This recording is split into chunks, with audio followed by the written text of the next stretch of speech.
Thank you for joining our program at Palm Springs Life Extension and Skin Rejuvenation Institute. Our mission is to help you prevent the diseases and disabilities associated with aging. The success of the program depends on your compliance with taking the hormones daily. If you should have any questions after this instructional video, please do not hesitate to contact the clinic at any time. The HGH is a large, delicate molecule made up of 191 amino acids. The process of mixing needs to be slow and gentle so the HGH molecule will not be structurally damaged in the tiny 18-gauge needle while being drawn into the syringe and while being injected into the skin. Shaking the vial violently will also damage the delicate molecule, thereby lessening the strength and effectiveness. Hi, I am now going to show you how to mix your growth hormone. This is your vial of selenium B12. This is your dry powder vial. This is your 10cc plunger. And this is your 18-gauge needle. Now what we're going to do is we're going to take the tops off the vials. Always, before injecting or mixing your growth hormone, always clean the top of the vials. Okay. Now we are going to take your plunger out of the package. And this is your 18-gauge needle, which you're going to twist onto your plunger.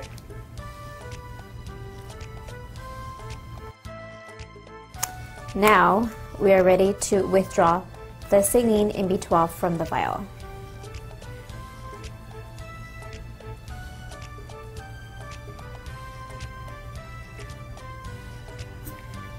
Okay.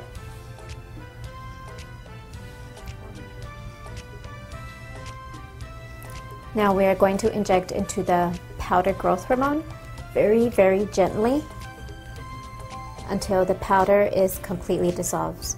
Usually it dissolves pretty quick. Do not shake the vial.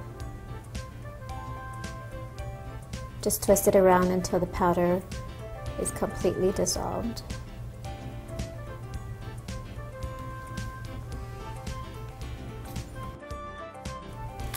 So now this vial is your growth hormone. Once it's mixed, it has to be refrigerated.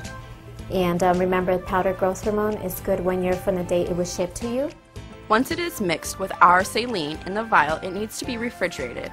Once refrigerated, it will last 2 weeks. Beyond this period, it can still be injected, but the strength is no longer 100%. A lot of times the vial will have pressure, and usually what I recommend our patients to do is you take your 18-gauge needle and you put it into the rubber top of the vial, and this will release pressure from the vial. If you travel, your HGH will need to be kept in an ice pack to ensure its potency and to prevent bacteria from growing in the HGH. The Palm Springs Life Extension travel bag will help you carry your vials of HGH together with the needles and alcohol preps. Now that we are ready to inject growth hormone, we are going to take your vial that has been refrigerated and we are ready to inject. We are going to take your alcohol swab. Remember, always wipe the top of the vial. And now we are going to pull growth hormone into the syringe.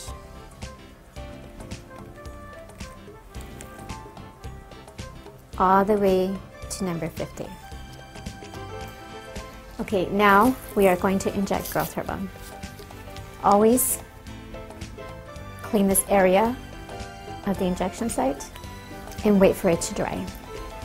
Okay, now we are going to pull the skin. Now Catherine here has a scar, which is actually good because it's dead skin, so you really won't feel anything.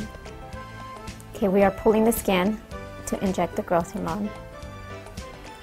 There's a little gap on the needle, just make sure the gap goes in. And now we are gently injecting the growth hormone. As you can see, Catherine is developing a little bump, and that's how you know that the growth hormone has been injected correctly. Do not rub it or anything, just leave it alone. It will go down by itself. And always look for the bump.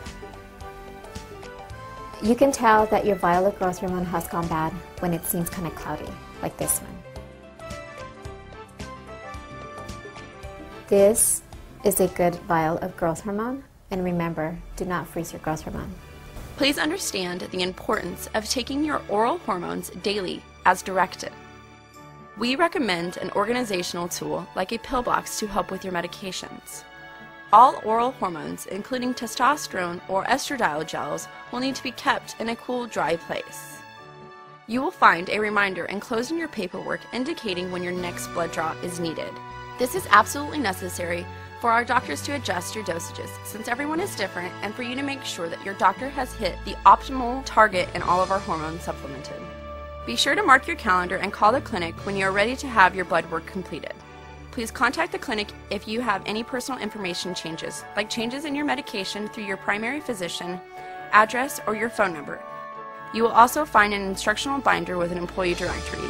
If you should ever have any questions or concerns, feel free to contact the clinic at any time.